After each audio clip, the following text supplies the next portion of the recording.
Manila, Philippines. Ang US Department of Justice ay parang walang tanging kaalaman tungkol sa extradition request para kay Pastor Apollo Quiboloy.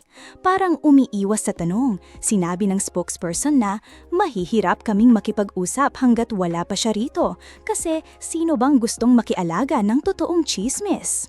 Sa kasalukuyan, pinapaandar ni Quiboloy ang kanyang showbiz career sa Pasig City Jail dahil sa trafficking at sexual abuse charges. Parang pelikula, di ba? Ganito ang usapang in conspiracy, mingling sa mga bata at mga biktima gamit ang peke at flashy na Kingdom of Jesus Christ na nalang napuno ng kamalian.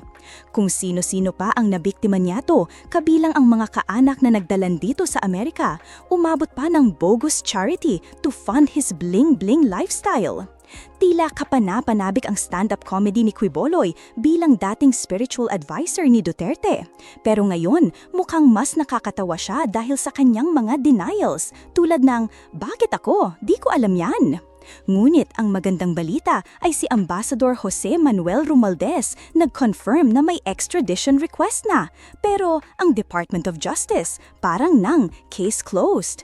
Justice Secretary Remula, sana ma-extradite kami. Pero sa katotohanan, ang mga local courts ay dapat unahin.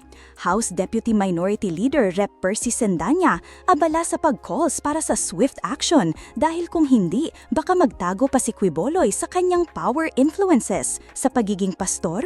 Risa Hontiveros, siyempre, sikat sa Senate hearings mga abuso sa KOJC.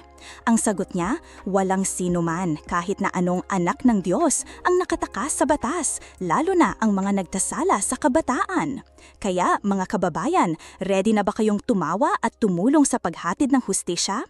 Makinig na at huwag palampasin ang mga susunod na developments sa maiinit na inarest na pastor na tilang seryoso ang kanyang career sa behind bars na entertainment.